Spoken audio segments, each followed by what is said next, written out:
been with Imagine Art for 13 years.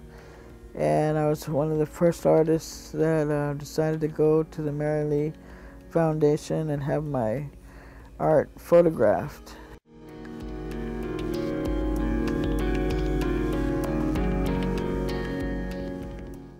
When I was around 11, I got chosen to go to public art school for the summer for 6 weeks and do all mediums like clay, oil paints, acrylic, watercolor. And I came home from that 6 weeks knowing what I wanted to do, and that was paint. And I asked my grandmother to buy me watercolor stuff, and she did. She even bought me a little table easel to paint. You know, it's really cool.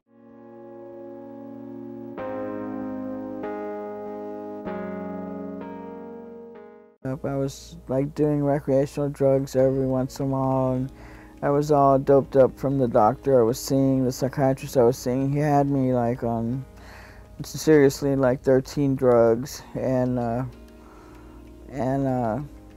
when I met Debbie, she said something to me like, "You're on too many drugs." And I thought, wow, you know, maybe I better see another doctor. So I did, and he took me off 5 right away.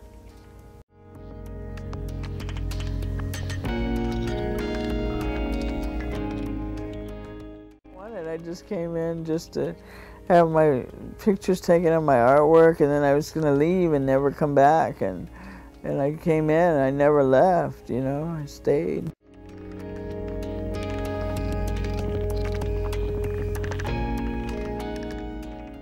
I needed to be needed, you know, for being disabled and not working anywhere. So I just told Debbie I would volunteer for her at Imagine Art.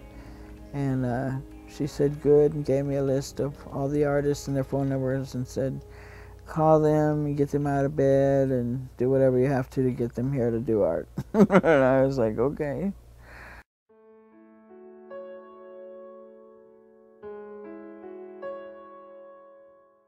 My grandmother died shortly after I came into Imagine Art, and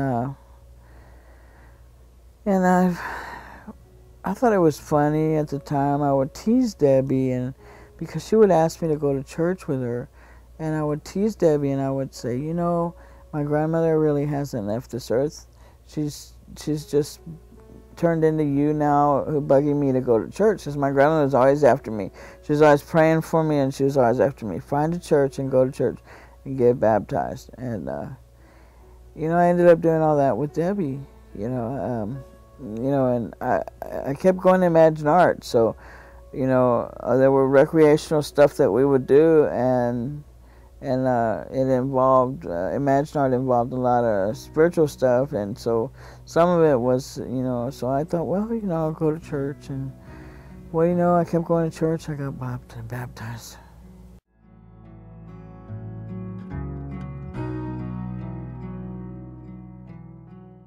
That was the beginning of a change for me as a person, a whole person. You know, that was a big beginning. That was like me telling God, okay, I'm going to trust you with this much. You know, I don't know how to trust you totally yet, but I'm going to trust you with this much. And spiritually I did. And it just kept getting better. Yeah, I grew a conscience. When I would do illegal drugs, I wouldn't, it would totally bum out the high, because I'd be like, you know, God doesn't really want you to do this stuff. You know that, you know, so that's what I would think about, and I'd think, oh man, you know, why am I even doing this stuff, you know?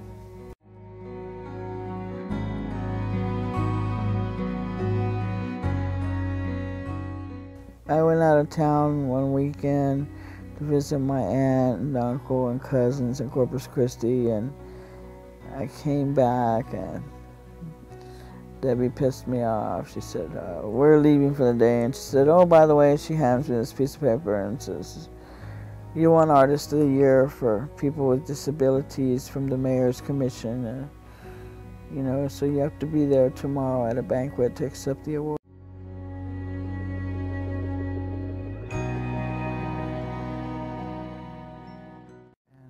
think God was showing me when I won that award that I could reach people, counseling them to come on in and do a little art and have a little conversation. And then they'd go back and hide for 6 months, but then they'd come back, you know, and then the ones that would stay were all happy. So God was showing me, you know, that I was somebody that was worth something, worth my salt.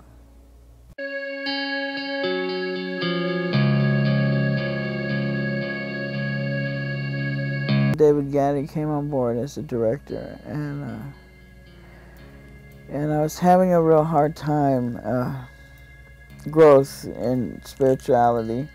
And it's like Imagine Art put the right person at the right time, you know, put David Gaddy there to tell me, you know, that God adored me.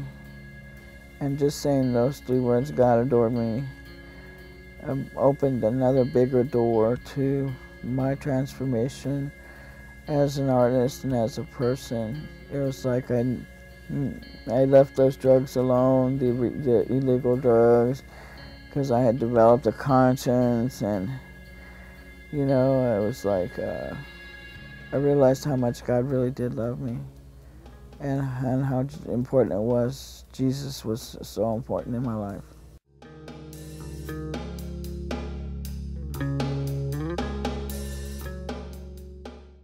Yeah, the transformation really was nailed down when Debbie gave me my first Bible. Nobody had ever given me a Bible in all my life, and she wrote in there to my sister, and I was just happy to get a Bible. I was like, wow, you know, this is neat. I have my own Bible, and I started reading right away. Philippians chapter 4, I think it's 4 through 6. I started reading that right away because I wanted the peace that God had. I didn't want the disease anymore of schizophrenia, voices, noises, shadows, hallucinations, you name it. I didn't want that anymore, and so I wanted that peace, you know. Yeah, I'll read the prayer. It says, rejoice. I say rejoice. Be considerate in all you do. And that's one of the things the Lord has taught me to do, is to be considerate with all the people I meet and all I do. The Lord is coming soon. Do not be anxious about anything, but in everything, and by prayer and petition with thanksgiving, present your requests to God. And the peace of God, which transcends all understanding, will guard your hearts and minds in Christ Jesus. And believing that, coming to believe that God, you know, was better than any pill the doctor could come up with, you know, was pretty amazing, the transformation for me.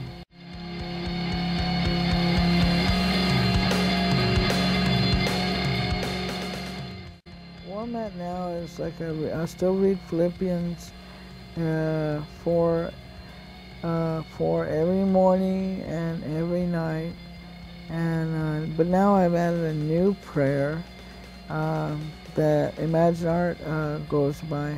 It's Isaiah 61, 1 through 3. The Spirit of the Sovereign Lord is on me, because the Lord has anointed me to proclaim good news to the poor. He has sent me to bind up the brokenhearted, to proclaim freedom for the captives, and release from darkness for the prisoners, to proclaim the year of the Lord's favor and the day of vengeance of our God, to comfort all who mourn, and to provide for those who grieve in Zion, to bestow on them a crown of beauty instead of ashes, the oil of joy instead of mourning, and a garment of praise instead of a spirit of despair. They will be called oaks of righteousness, a planting of the Lord, for the displaying of His splendor. And where I'm at now is I'm ministering to other artists. I'm in the Imagine Art ministry now, and telling my story, helping other artists, you know, in any way I can, helping them, you know, with art or just letting them know that they're loved. You know, the Lord has truly changed me. I am a changed person because of the Lord. And Imagine Art, you know, had a big part in restoration of me as a person, a whole person, and an artist.